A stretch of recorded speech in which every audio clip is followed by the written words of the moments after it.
5 years ago, when I said yes at the altar, I pictured building a life side by side with Jessica. Our start was promising.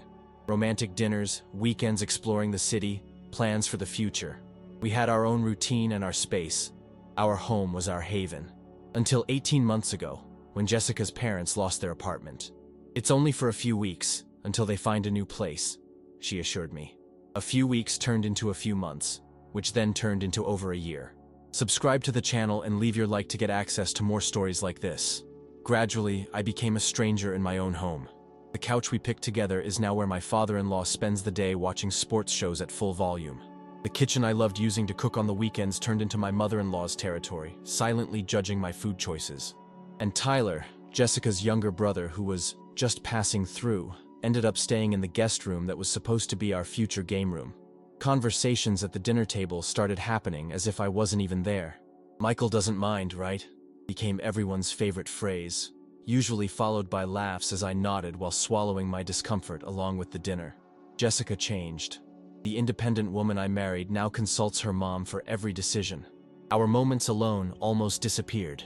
When I mentioned it, she said I was overreacting, that family is important, that I needed to be more understanding. It was on a Thursday. The forecast warned of the worst snowstorm in the last 10 years. I picked up an extra shift at work covering for a sick colleague. I messaged Jessica to let her know I'd be late, but that I'd be home before the storm got worse. When I finally got there, around 8 in the evening, the snow was already covering everything. The biting wind felt like it was piercing my jacket, and I felt my fingers go numb as I fumbled for my keys. I shoved them into the lock. They didn't work. I tried again, thinking I might have messed up. Nothing. I checked the keys under my phone's light to be sure they were the right ones. I rang the doorbell. No one answered. I knocked harder and harder. Still nothing. That's when I noticed the light in the living room and walked over to the front window. The condensation made it hard to see, but I managed to clear a small circle in the frozen glass. Inside, I saw Jessica, her parents, and Tyler, all sitting comfortably. They were laughing. The first thought that went through my mind was that they hadn't heard me. I tapped on the glass. Everyone looked over. Tyler pointed at me, saying something that made the others laugh even more. Jessica got up, walked over to the window, and for a moment, I thought she'd open the door. Instead, she just smiled and waved as if I were a neighbor passing by on the sidewalk. Tyler came to the window, opened a small crack, and, with the wind howling around me, his words came through loud and clear. "Freeze to death, you useless idiot. Let's see how long you last." He closed the window, and everyone went back to watching TV as if nothing had happened. I was frozen, not by the cold, even though the temperature kept dropping, but by shock. Part of me wanted to break the window, get in, and demand answers. But something deeper took hold. The sudden clarity that this was no longer my home. I went back to the car, trembling. I cranked the heater to full blast and watched the living room lights through the intensifying snow. My mind kept trying to make sense of what had just happened. Was it some kind of cruel joke? A test? I thought about Ryan, my best friend since college. We hadn't seen each other much since Jessica's relatives moved in. Another thing I'd sacrificed. I drove to his apartment, sliding dangerously along snow-covered streets. "Man, you look awful," Ryan greeted me. "Come on in before you turn into a popsicle." I told him everything, my voice switching between anger and disbelief. Ryan offered me the couch and a whiskey. "Stay as long as you need," he said. For the next 3 days, I turned off my phone. I didn't go to work. I didn't answer emails. I needed space to process what had happened. Ryan respected my silence, just making sure I ate something every now and then. On the second day, I turned my phone on briefly. There were 47 messages from Jessica, ranging from irritated to worried. A few threats from Tyler. Nothing that showed real remorse. "I think you should check your accounts," Ryan suggested as we grabbed coffee. I logged into the bank app. What I saw made my stomach drop. Over the last 8 months, there had been small transfers, always below $1,000, regularly leaving our joint account for an account I didn't recognize. Ryan lent me his notebook. A quick search revealed that the mysterious account belonged to Jessica's parents. In total, more than $30,000 had been drained from our savings. That's when I got an unexpected message from Sarah, Jessica's aunt. "I heard you disappeared. We need to talk. This isn't the first time they've done this." I met Sarah at a cafe away from our neighborhood. "My sister's family has a history," she explained. "They did the same thing with my ex-husband. First they move in, then they take over, and then they isolate you. It's a pattern." Sarah told me how she'd been banned from family gatherings for questioning their behavior, how Jessica's parents emotionally manipulated everyone around them, how Tyler had already performed that loyalty test on other partners from the family. Before saying goodbye, Sarah gave me some advice. Protect your documents, check your credit, and don't try to handle it all alone. On the third day, I replied to Jessica, Starbucks on Oak Street, 2 p.m., come alone. I got there early and picked a table at the back. At 2:15, the door opened. Jessica walked in, followed by her parents and Tyler. Of course, she wouldn't come alone. Michael, we were so worried about you, my mother-in-law exclaimed, as if I'd gone off to a shopping spree instead of being locked out of my own home during a snowstorm. Jessica tried to hug me. I stepped back. Did you call everyone? I asked, already knowing the answer. We're family, said my father-in-law. We solve problems together. Great, I replied calmly, because we've got a lot of problems to solve. I laid out 3 conditions. First, all the money siphoned off from our joint account had to be returned within 48 hours. Second, her family needed to get out of our house by the end of the week. Third, couples therapy, no negotiation. What are you talking about? Jessica looked genuinely confused. What money? The $30,000 you transferred to your parents over the past few months. Her face went pale. Tyler intervened. You're crazy. And that snowstorm incident? It was just a joke. I kept my cool. A joke that I recorded on video. The same video I showed our lawyer yesterday. I lied about having a lawyer, but the bluff worked. Tyler's smug smile vanished. Jessica began to cry. 3 conditions, I repeated, or we'll settle this in a far less pleasant way. I left that Starbucks feeling something I hadn't felt in a long time. Control over my own life. The look on Tyler's face when I mentioned the video made every minute of that freezing wait outside worthwhile. That night, Jessica called me 6 times. I answered only on the 7th. Please, Michael, we need to talk alone. Her voice trembled between sobs. I have nothing more to say beyond what I said today, I replied, holding on to the firmness I'd discovered in myself. 3 conditions, Jessica. No negotiation. It was Tyler's idea, I swear. He said it would only be for a few minutes to see if you'd really fight for me. Things just got out of hand. And the money? That was his idea too? Silence on the other end of the line. My parents were dealing with bigger financial problems than they told anyone, she finally admitted. I was just helping out. I planned to pay everything back when they sold the summer house. The same house they supposedly lost last year? The reason they came to live with us? More silence. Jessica, I'm at the property registry office right now. The house was never sold, just put up for rent, I lied again, testing my theory. Jessica's sigh of defeat confirmed it. I believe your family has been getting a good monthly rent while living here for free and draining our savings. Michael, it isn't like that. It's more complicated. It's simple enough for me. You have 48 hours to return the money. Your family has until Friday to leave, and we've got a therapy appointment for next week. Ryan had offered me his couch for as long as I needed, but I decided to stay at a hotel close to work. I needed the mental space that physical distance provided. With every passing hour, I felt the fog of manipulation clearing. I called Sarah the next day. How are things going? She asked. I'm following your advice. I canceled our joint cards, checked my credit, protected my documents. And emotionally, to be honest, I feel like I just woke up from a long trance. I spent 5 years, especially the last 2, appeasing everyone, accepting crumbs of consideration in my own home, convincing myself that it was normal. That's what they do, Sarah sighed. Slow erosion. First you give in on the little things, then the big things, until you forget you're entitled to anything. On the 3rd day, I got confirmation from the bank. $32,787 had been deposited in my personal account, the one I opened following Sarah's advice. The money was back. First condition met. Jessica sent me a message. They're leaving tomorrow. Please, come home. It was time to claim what was mine. When I parked in front of the house on Friday, a small moving truck was already at the entrance. Tyler was roughly carrying boxes, clearly furious. My in-laws were on the porch, exchanging glances and giving me icy looks. Jessica ran over to me as soon as I got out of the car. She tried to hug me, but I kept my distance. I'm so glad you're back, she said. I'm here to make sure your family really gets out, I replied, watching the boxes being loaded. My father-in-law came over. For the first time since I'd known him, that condescending smile was gone from his face. I hope you're happy, he said. You're ruining a family. I took a deep breath. On the contrary, sir. I'm protecting what's left of mine. You have a perfectly good house waiting for you. The one you lost, remember? He opened his mouth to reply, but my mother-in-law pulled him by the arm. Come on, Harold. It's not worth it. I went into the house as they finished loading the truck. The inside was different. The furniture wasn't arranged like it used to be. Our wedding photos had been taken down from the walls, leaving rectangular marks on the paint. In the kitchen, my expensive spice collection was completely out of order, some visibly used and not replaced. I climbed the stairs to our bedroom. The bed was unmade. In the bathroom, my toiletries had been shoved into one corner, some missing, but the worst was yet to come. When I entered the office that I shared with Jessica, my heart sank.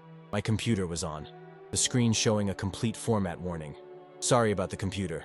Jessica appeared behind me. Tyler insisted he needed to update it before we left. I guess something went wrong. Something went wrong? I repeated incredulously. Jessica, he wiped everything out on purpose. All my photos, documents, work projects, my saved games. I'm sure it was an accident, she insisted. He was trying to help. I closed my eyes, holding back my anger. Just like it was an accident locking me out during a snowstorm? Like it was help to rearrange the whole house before leaving? Michael, please. They're leaving now like you wanted. We can start over. I looked out the office window. The truck was being closed up. Tyler looked up, saw me watching, and smirked before giving an obscene gesture. We still have the third condition, I said. Couples therapy. I scheduled our first session for Tuesday. Jessica quickly nodded. Sure, therapy. Whatever you want. I spent the next few hours wandering around the house that no longer felt like mine. Every room held small acts of revenge. Drawers reorganized, personal items subtly damaged, settings changed on electronic devices. Nothing big enough to confront directly, but enough to know it was done on purpose. That night, Jessica tried acting like everything was normal. She ordered Chinese food, my favorite dish, and suggested we watch a movie. Like nothing happened in the past few days, I thought, watching her desperately try to recreate our old routine. Jessica, I finally said, putting the chopsticks aside. Do you really think we can just go back to normal? Why not? She replied, a hint of desperation in her voice. They're gone. The money's back. We'll have our house just for us again. The problem wasn't just your family living here. It was how you let them treat me, how you chose to stand by them, over and over again. They're my family, Michael. And what about me? What am I? She didn't answer right away, and that silence said more than any words ever could. That night, I slept in the guest room. On Sunday morning, I suggested we meet at the park, the same park where we met 7 years ago, when she was reading under a tree, and I, clumsily, tripped over a root while running, spilling water on her book. It was a milder day for the season, the sun peeking through clouds, melting away the last traces of the snowstorm. We sat on a bench away from the crowd, watching families with children playing in the distance. Why did you marry me, Jessica? I asked after several minutes of silence. She intertwined her fingers in her lap, avoiding my gaze. Because I loved you. I still do. I need more than that now. I need the whole truth. Jessica sighed deeply, her shoulders drooping a bit. My parents always had very strict ideas about the kind of man I should marry. Strong, assertive, someone who could keep me in line like my dad used to say. She finally looked at me. You were different. Kind, understanding, stable. I loved that about you. But my parents always said you were, she hesitated, easy to influence, that I needed someone stronger. So part of the reason you married me was because I was easy to influence? I asked. No, she protested, then reconsidered. Maybe, partially. I loved how you never fought, how you always found compromises, how patient you were when I changed my mind. A heavy silence fell between us, filled only by the distant shouts of playing children. When did you know they'd changed the locks? I asked. Jessica swallowed hard. Tyler mentioned the idea at dinner. I thought it was a joke, but when you texted saying you'd be late, he started talking about it being the perfect loyalty test. Like we needed to see if you'd really fight for me or just accept another imposition. And you agreed with that? Not exactly. I didn't disagree strongly enough. By the time I realized they had actually changed the locks, it was too late. And when you saw me by the window, laughing with them, her eyes filled with tears. It was reflex. It was awful, I know. They were laughing and I just laughed along. It's always been like that with my family. If you don't join in on the joke, You become the joke.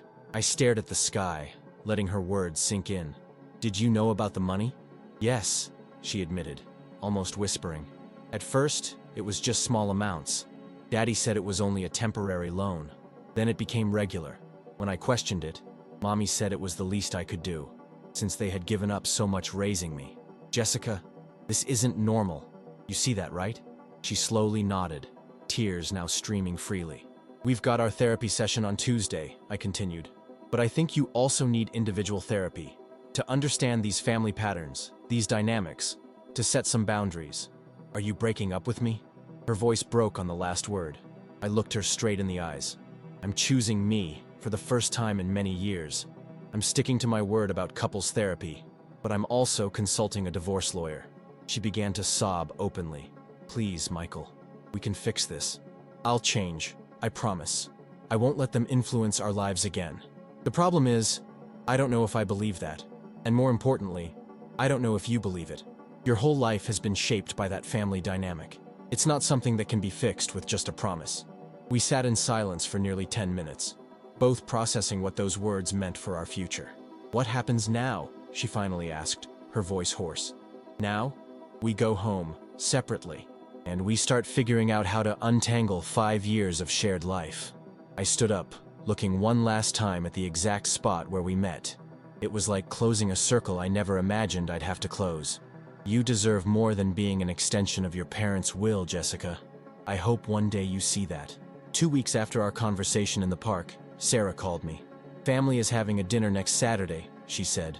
No preamble. First time in years I've been invited. Apparently your separation is causing a stir. I don't think I'm welcome there, I replied, adjusting my phone while sorting out some boxes. I was separating what was definitely mine from what belonged to Jessica. I'm asking you to come as my guest, Sarah insisted. It's time to break the cycle.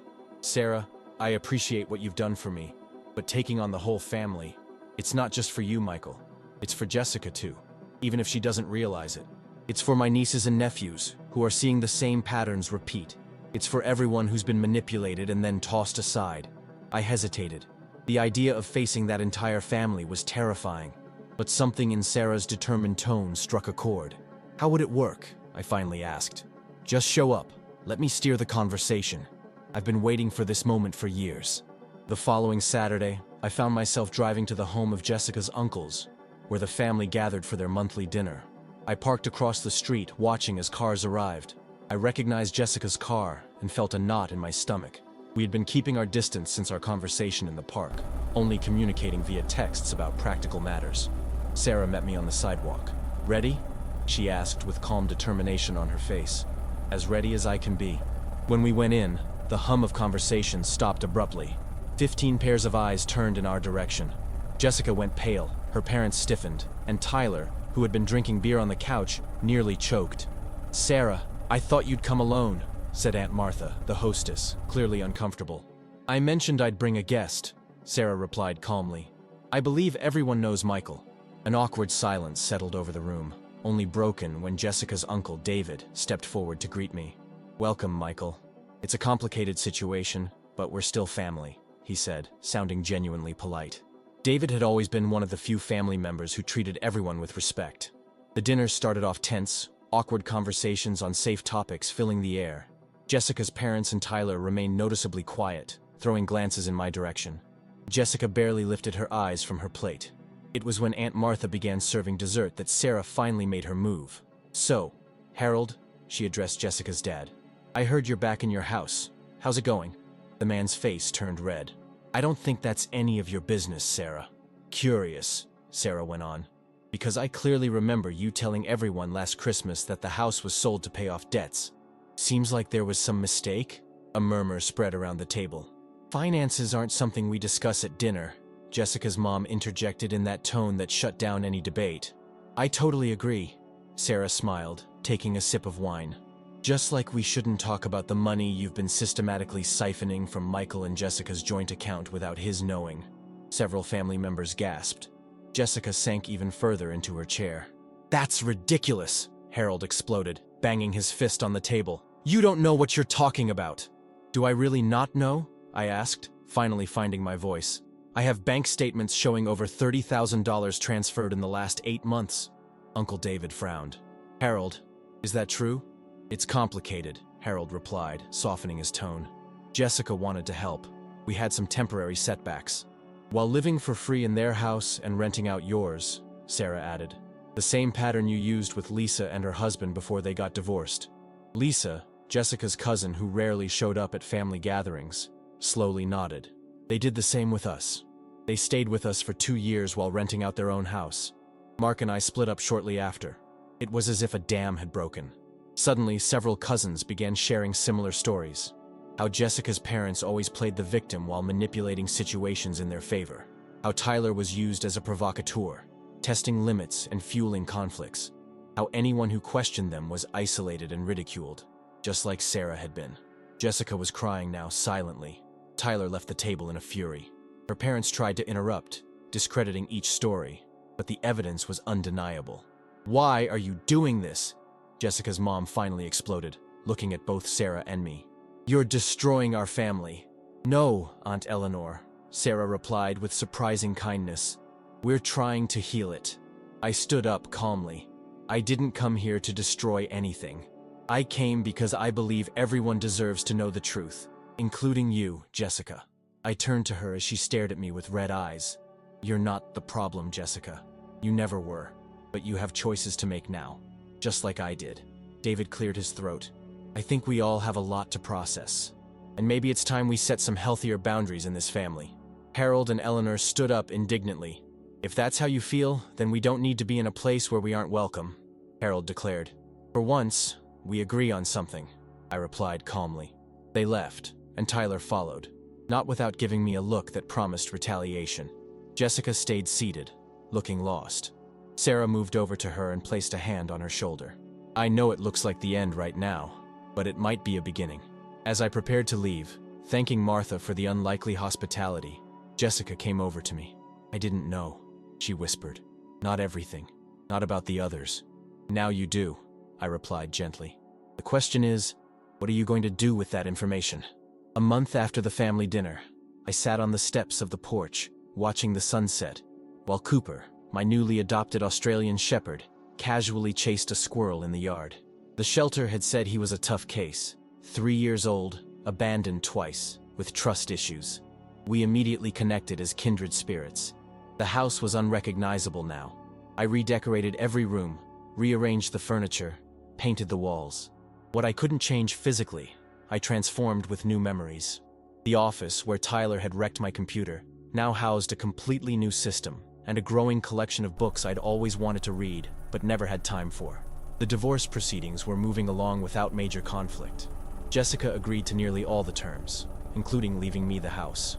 It's more yours than mine now, she said during our final mediation. She seemed different, more centered, more present. I learned from Sarah that Jessica had started intensive therapy, finally facing those toxic family patterns. Ryan showed up with a few beers, while Cooper finally gave up chasing the squirrel and came to lie down at my feet. How's the most chill guy on the block doing? Ryan asked, handing me a cold bottle. Working on it, I replied with a genuine smile. One day at a time. Did you get any more texts from them? I shook my head. Tyler sent a few threatening texts in the first few weeks, but the protective orders took care of that. Her parents stopped after my lawyer threatened to sue them for fraud. And Jessica? We're civil. She's living with cousin Lisa now. Apparently, the two of them are supporting each other and setting boundaries with the family. Ryan nodded, taking a gulp of his beer. You know, I'm still amazed at how you handled everything. The old Michael would have just swallowed it, trying to please everyone. Old Michael had no idea how much he was losing trying to please people who would never care. I literally had to be locked out of my own life to realize that. We spent the night chatting about trivial things. My new work project, the team Ryan was coaching, plans for fishing next month. The stars came out gradually, and Cooper dozed off between us, occasionally twitching his paws as he dreamt of squirrels. The next morning, I found an email from Jessica. I attached some old photos I found. I thought you might like to have them. My therapy is helping me understand a lot. I now realize how I let my family define me, and how I transferred that into our marriage. I'm not asking for another chance. I know this chapter is closed. I just wanted you to know that, despite everything, you taught me something important about self-worth and boundaries. Hope you're well. Jessica. Sipping my coffee on the porch, watching the first rays of sunlight, I thought about how life can turn completely upside down in just a few days. How decisions that seem impossible become inevitable once you finally see the truth. Sarah called while I was working in my new office. "Just checking in, how are you?" she said. "Better than I expected," I answered honestly. "And you? How have things been since that dinner?" "Revolutionary," she laughed. "Half the family isn't speaking, but the other half is finally having real conversations." "That's great, Sarah. You really started a change." "We started it," she corrected. "Sometimes it takes an outsider to show you just how dysfunctional things are." After we hung up, I felt a wave of gratitude, not for the pain or betrayal, but for the clarity it brought, for the friends who stayed by my side, for the strength I never knew I had. Cooper wandered into the office and rested his head on my lap, those bright eyes looking at me like he was wondering what was next. "What comes next, buddy?" I asked, scratching his ears. "Honestly, I have no idea, and that's amazing." At the end of that week, I removed the last item Jessica had left behind, an old clock that belonged to her grandmother. I packed it carefully and mailed it off with a simple note. "This belongs to your story, not mine." It was true. My story was just beginning. The house was truly mine now.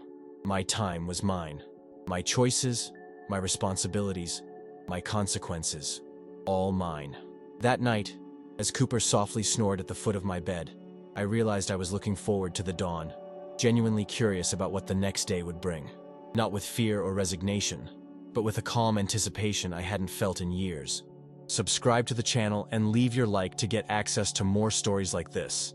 I got locked out of my own house during a snowstorm, watching through a frozen window as my wife and her family laughed at me.